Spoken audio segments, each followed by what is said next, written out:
So I really enjoyed one thing that I really enjoyed was Luke Cage and Jessica's conversation. They went out to get some coffee.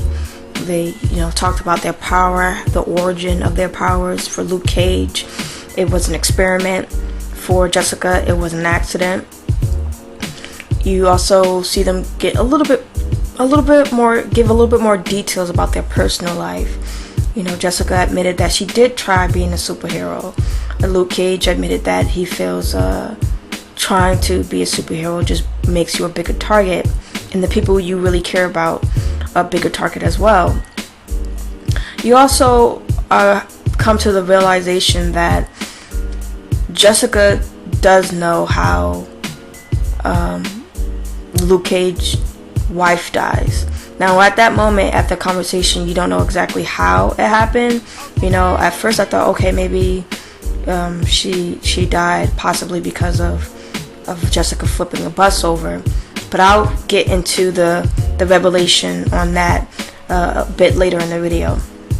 So the conversation they had out and about, getting to know each other, was great.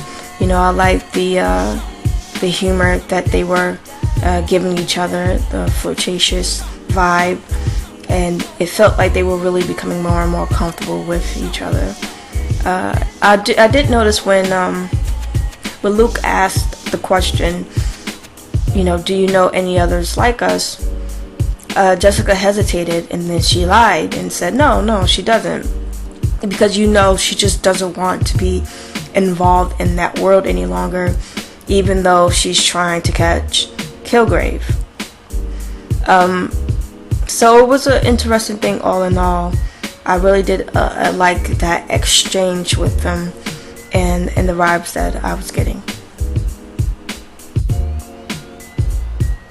Also, it was interesting to see Jessica basically see her go back and forth with Jerry.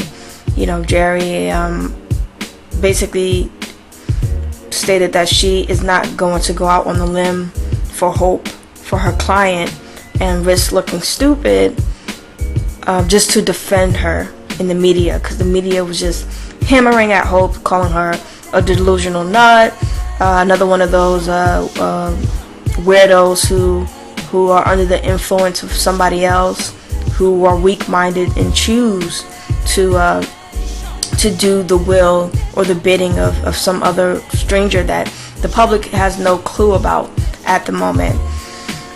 So I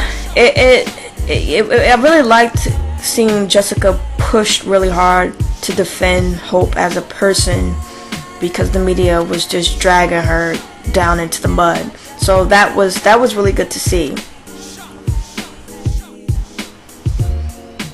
So Jessica does convince Trish to have her client on the show, have Hope on the show. Well, actually, Hope isn't Jessica's client, but you get what I'm saying. So you see Trish and Jerry's being in the cell of Hope, and you see this conversation goes on about the possibility of somebody having mind control over somebody else.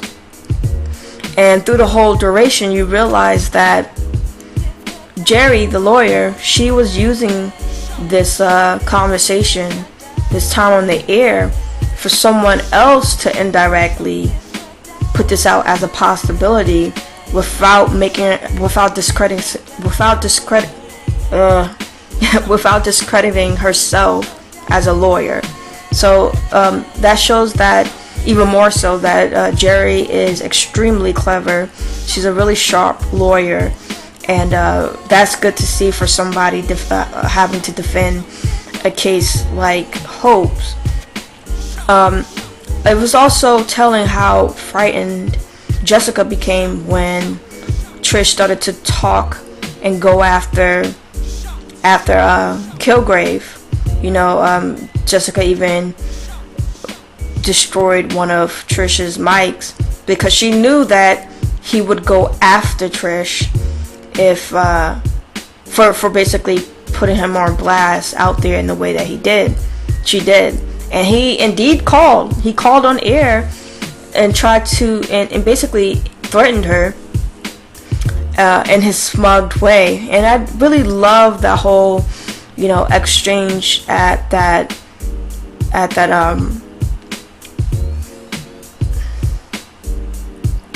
I really enjoyed that exchange that they had at her place of business, and then I finally I think Trish finally realized that, the fear, she was able to understand now the fear that Jessica had, because before she can sympathize with it, but she wasn't able to empathize with it until she was placed in the position of actually being afraid of someone like that.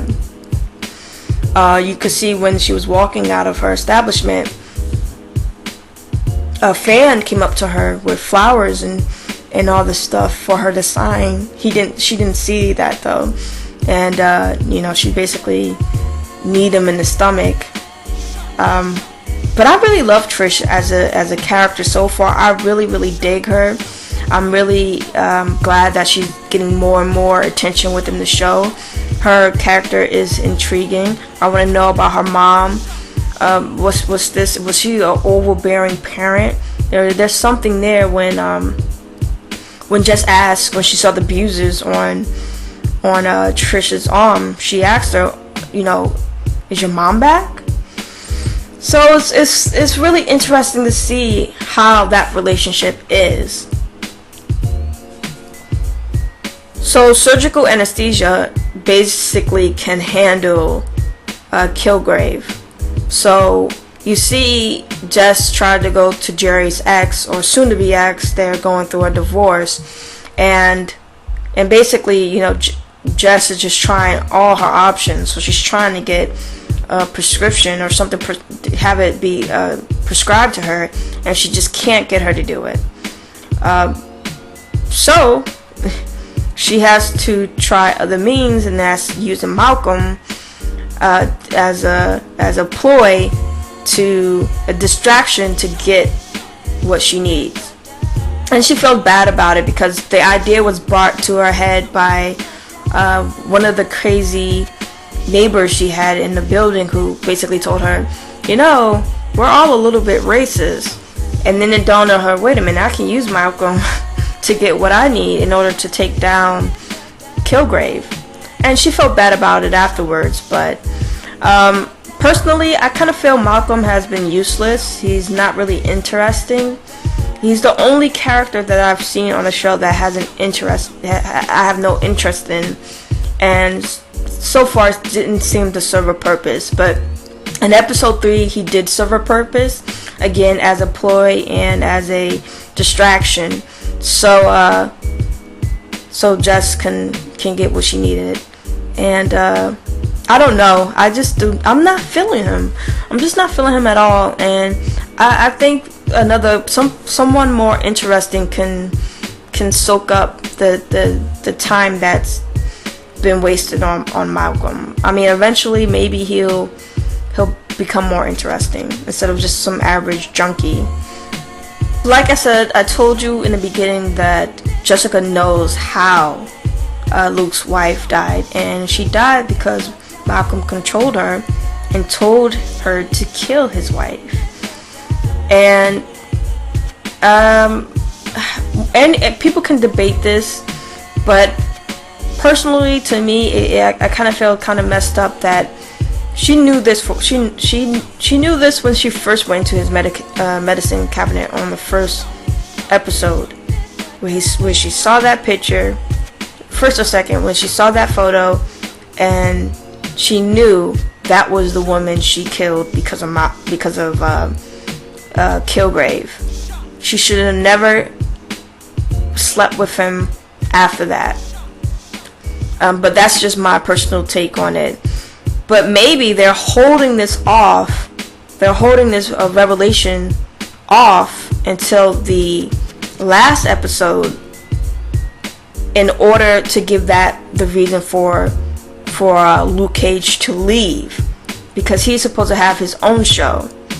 And I'm thinking that this is why the writers made it in that way, where she hasn't given him that truth yet. And I'm curious to see how he reacts to it. Also, to back it up a little bit, Kilgrave had sent an officer to go after Trish, and we saw how that panned out. He almost killed her, and because she was caught off guard. And of course people could say, well, why did she open the door? I mean, she was hesitant for a while, but the thing that made her open the door is the fact that he threatened to go to the public. And Trish really cares about her public image because she feels that's, her talk show is another way to help people. So she really values that. So that's why she took the chance and opened up her door, which almost led to her dying, being killed. Thankfully, Jess was able to get there in time and subdue him. So then he goes back to kill. And I also love how smart Jess is. Being an investigator. She really uses those skills. So she basically planted a phone in the on the cop that was a tracer, and she was able to trace to trace it back to Kilgrave's location. And the thing that distracted her is the fact that she cares about people. Whether she wants to admit it or not, Jessica has a big heart and she really does care about people. I think that's the reason why when she killed Luke Cage's wife, she was able to snap out of it for a moment to basically slam that bus into Kilgrave. Now she finds him. She's ready to put him down, but he tells the officer to leave the premise. But he tells them basically in a way, no, don't go that way. I want you to commit suicide and jump off. So Jessica, being the hero that she is, even though sometimes she believes otherwise, went to rescue him. And because of that, Kilgrave was able to get away.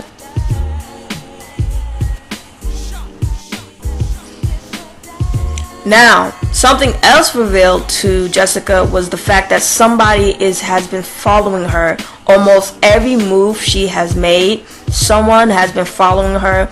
Most likely Grave has manipulated, brainwashed, did his mind control to have someone follow Jessica and take photos of her. He's really a pervert, and he's really crazy and obsessed with Jessica, as you saw at the house where he had all these photos of her. And that's basically, that basically shocked her, among other things. That just really, not really shocked her, but I think made it hit home to her. Like, this guy is always at least one step ahead of her, and he also has someone following her. So that's where the episode had left off at, and it was a solid episode. I really enjoyed it. And on to the next one. You guys can leave a comment below and let me know what you think. Bye, guys.